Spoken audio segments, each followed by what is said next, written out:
Today I'm not shooting myself, but I invited 12 talented photographers to shoot at the vacation fair. The plan is simple. I'm gonna give a photo training where I talk about the challenges of trade fair photography. Then I'm gonna divide the people into teams and they're gonna compete in a photo challenge. Each team has the assignment to shoot 5 unique photos that combined tell a story about this amazing event. I just finished the training and we're done with the drawing and the teams are now on their way for the first photography challenge.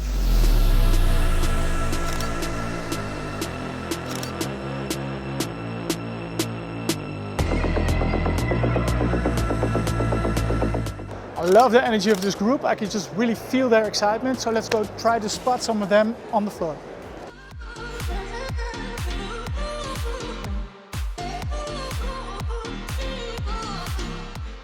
One of the biggest challenges of trade fair photography is that you have to deal with different light sources. Some lights are a little bit warmer, some colder, and some lights can really flicker a lot, which means that you have different shades on the faces of the people that you try to shoot. And when I walk around at a trade fair, I always shoot on auto white balance because that compensates all the different types of lights, and in my edit I adjust according to what I feel is right. And for the flickering part, I use a lower shutter speed and I take a lot of photos to make sure that I capture the right moment. It's getting a little bit more crowded, and the more crowded it gets, the more sensory stimuli. And that can be a challenge if you shoot an event because that leaves less room for creativity. But there's a solution that I gave in the training. And the solution is that you first start with formulating a clear idea in your mind. And now calculate the steps that you need to take in order to achieve that goal.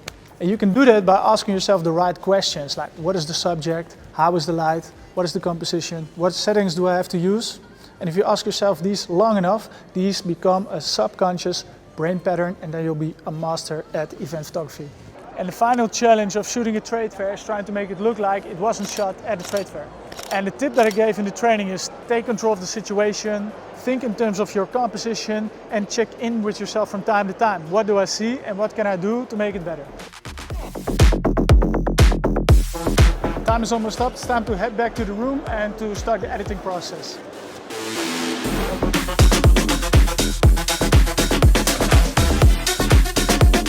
Okay, editing time is almost over. Let's see what they created.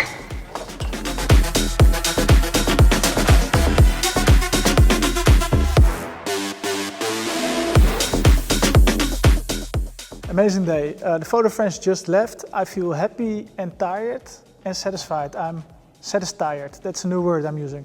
It was so amazing to see that they connected. People made friends because of this training. That really gives me goosebumps.